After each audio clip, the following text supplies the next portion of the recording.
I want to welcome everybody here this afternoon. This is kind of a day that we've all been waiting for and hoping for, and it's kind of appropriate considering the governor's mandate yesterday to close down all public and private schools in the Commonwealth of Kentucky. You know, we've been talking about providing internet service of some sort out into the rural areas of Daviess County.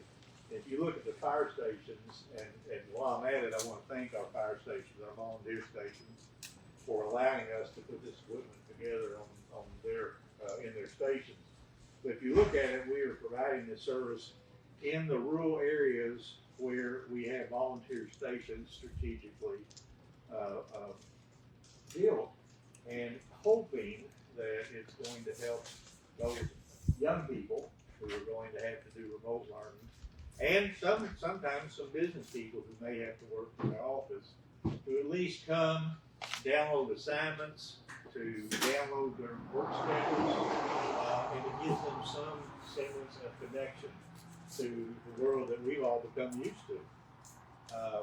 Now, 25 megabyte at most in some stations, and as low, I think today we're reading about 10, roughly 10 down and up here.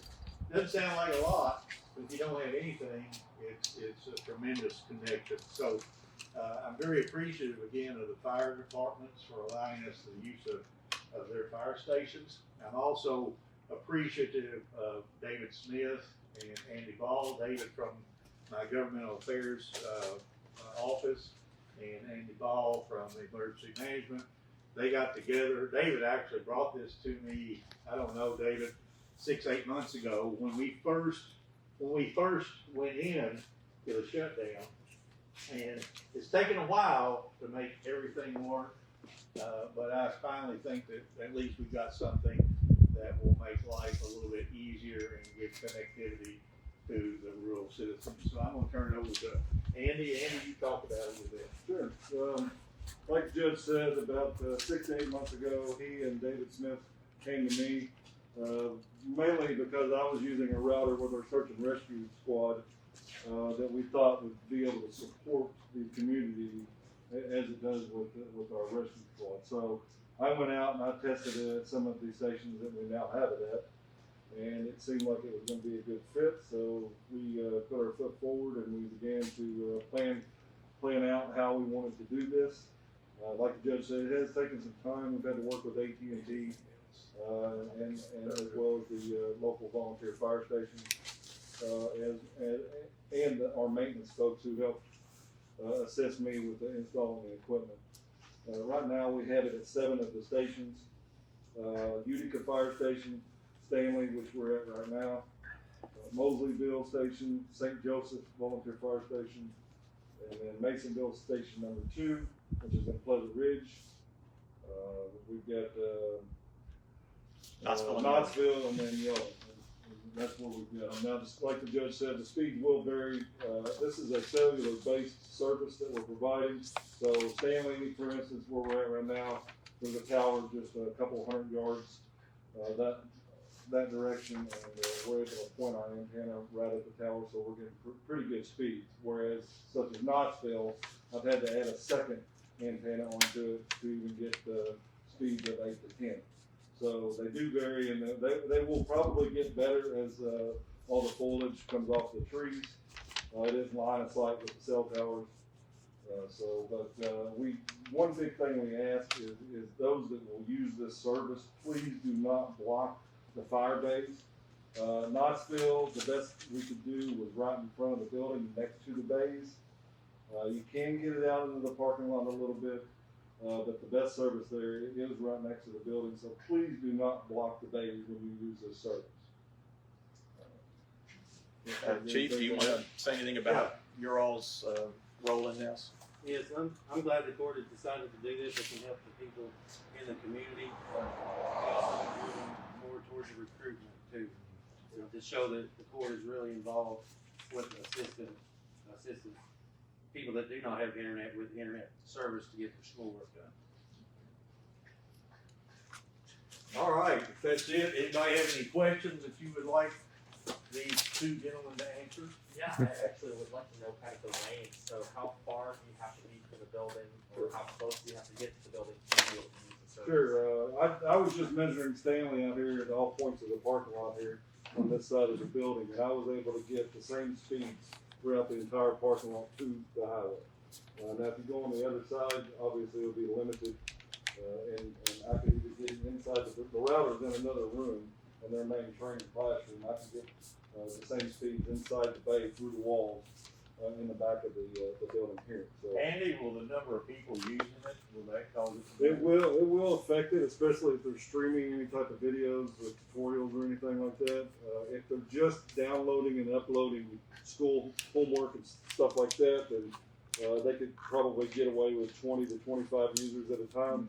But again, that'll be limited to just a few users if they're streaming. How are they gonna get on and get off? I mean, how do they get on? Is there a password? Sure. What are you gonna do with that? All 7 of the stations now have signage on the area where we would prefer that they park, and the signage does have a password as well as the name of the Wi-Fi. It's county public Wi-Fi, and then the password is 1, 2, 3, 4, 5, 6, 7, 8 on all of the routers. And then, while setting this up, have you talked with other agencies that have a similar system in place? So what kind of things do you guys want? No, I mean, we've talked to AT&T, and David talked to Spectrum, I believe, on a few of the situations that were close to the line on their boundaries. Nobody else was really using the routers that we were using. We did talk to the school system a little bit to figure out what they were doing. The content filtering was the big piece that was holding us up for a while. We wanted to make sure that people weren't getting on sites that they shouldn't be getting on.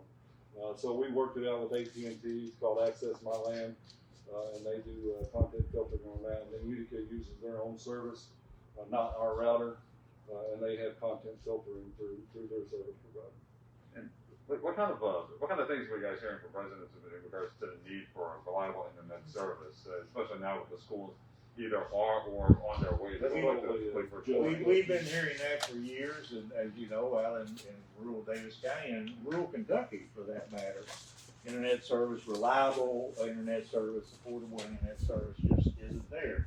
Most commercial carriers, those who are for profit, they go where they can make money. If they can't make money, they're not going to take it out. Certainly, it would be great if we had fiber throughout here, or a really good wireless system. The Grad area, the Grad region, the 7 counties in the Grad region have what is called Connect Grad that's available. It's a wireless service that's available for folks out in the rural areas in particular. It's not a great service if you're trying to live stream programs or download movies, and unfortunately, that's what people expect now. They don't really. I had one gentleman that told me he was very appreciative of that service because without it, he could not have gotten his college degree. Those are the kinds of things we're trying to do. If there are services out there, wireless services that you can pay an arm and leg for, and you get pretty good speed, but it has to be affordable for people to use. So the need is there. There are various agencies trying to provide it. We're working on the Grad side, trying to upgrade Connect Grad. One of the things you got to remember: no one will pay a dime for using this service. This service is here strictly for those folks who are trying to make sure the kids are educated and perhaps work a little bit from home. Will it be open 24/7? 24/7. And do you anticipate it to be permanent, or do you think at some point you'll take It'll be here until it's needed. Let's put it that way, until it's needed. Or not needed. I'm sorry. Right. Yeah, let's see. Let's back that up. Once everything goes back to normal and kids are in school, we very well may, the cost is minimal. And we very well just may leave it up for those people in rural communities that would need it. I know Rosine, Kentucky, Ohio County, through Connect Grad, did something similar to this out in that very rural area and created a community room where people could come in just to use the internet. Yeah, and it's important to stress that the signs state it, but those that are going to use the service out here, they're not to go indoors. It'll be from their vehicle. Yeah.